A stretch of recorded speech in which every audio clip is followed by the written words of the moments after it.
the Q552 facility in Canada, in Nelson, there was a lot of Nazi psychiatry conditioning going on there. What sort of what are you talking about conditioning?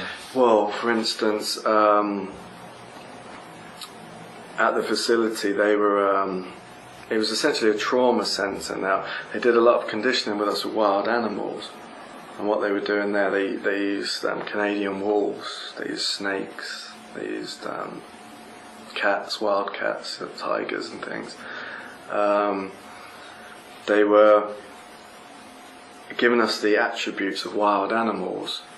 They were subjecting us to them for when we were older, for all-terrain warfare, jungle warfare, Arctic warfare. So we had the attributes of wild animals. How do you get the attributes of a wild animal? They used, they set up, I think it was the second level down at the Q552, they set up a kind of pen, 30 feet wide. They set up this pen, they put the babies in the pen, and they put wild animals in the pen. They might put snakes in there, or wolves. Only one type of animal at a time. They didn't mix the animals. There was always one type.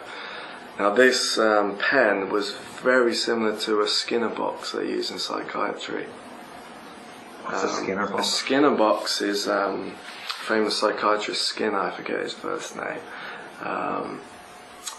He designed this box, and they put babies in it, and they put animals in with the babies, and they were doing cognitive behaviour testing, how the babies would react to the animals. And they would, in this particular device, they put us in there, and they set up screens in the corners of the pen, and people's faces would be put on the screens, enlarged, and the faces would call us and get our attention. We'd look, and the faces would start talking to us, people, and then the faces would look like they were changing into half human, half whatever the animal was. So if it was a snake, if they were putting snakes in the pen, the person talking would start talking to us, and then his face would change into half human, half snake, lizard. And George Bush Sr. was the main handler of that particular facility, and his face would often come on the screen and talk to us, and he would do very much the reptile with the snakes. That would be his area. Was that something that was done on a recorded type of a level, or was it he did it personally? He was on the screen. I'm not sure if he was there. He was there sometimes physically, but I mean the guy travels all around the world to all different bases. He's a major programmer, so I don't know. He could have been on the other side of the world. Yeah. And he would come on and Is this something that you experienced directly? I saw him. He used to talk to us, talk to me. And what age were you when this happened? This was 76. I was a baby. Yeah, and this carried on. I spent from 76 to 79 there, and grew up there. The Queen Mother as well. She was a programmer there. She would, her face would be flashed on the screen, but her speciality was wolves. Whenever they put the wolves in with us, she would come on, and she'd talk to us, and she would start to change into half woman, half wolf-like face on the screen. Was this done by some kind of electronic video effect, or? I don't know. I don't know. Can you name any other animals associated with different other people? The only ones I remember is George Brasina with snakes, and the Queen Mother with wolves.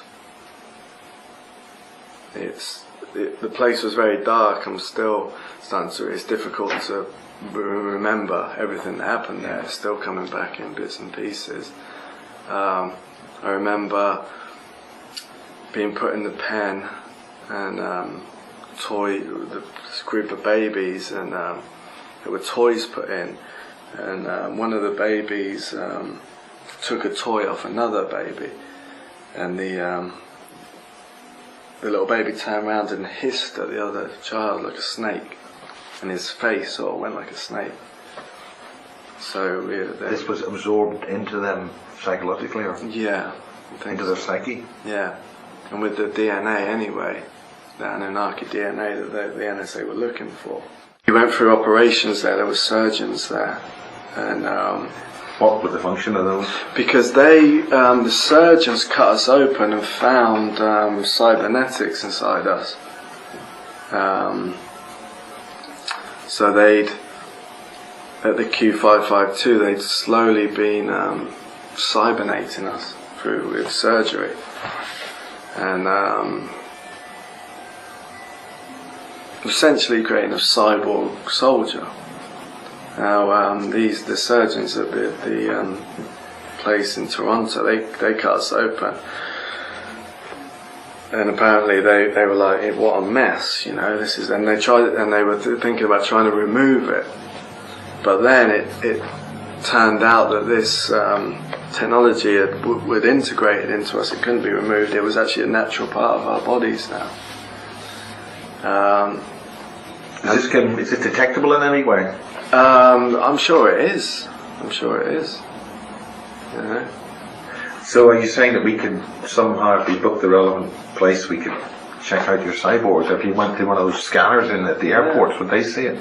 The new scanners? Yeah, that's interesting. Apparently the bone is a type of metal that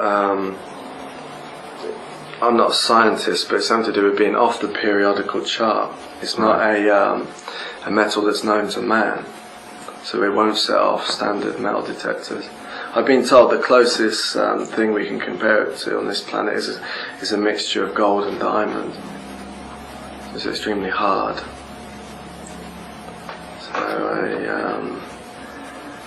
So you don't know how that works technically? There's apparently that's the bone, and then there's a small layer of kind of mechanical armour built around that bone to reinforce it further. And is it sort of grown around it? Apparently that is put in by some it's nanotechnology, the small layer of mechanical armour around the bone. The bone itself is apparently metal, this type of metal, and it's built with nanotechnology. Apparently they put some like worms or something in you, metallic worms, and they lay eggs, something like that, and it builds it. Is there a process name there? Is any kind of? I think it's connected to the name of the Osiris program, the Proteus program. Right. Is there any way we could look that up? Is there any documentation we could look at that? Not really. No. I mean, I've got information from NSA databases, but it's not documentation. Yeah. So it's stuff you could look up on the internet as such. This stuff's never been talked about. Again, they're slowly cybernating these soldiers. What's the program name involved with that, or where's it happening? How's it happening in other facilities? It's the umbrella project of IBIS, with numerous projects in that umbrella, including Mannequin.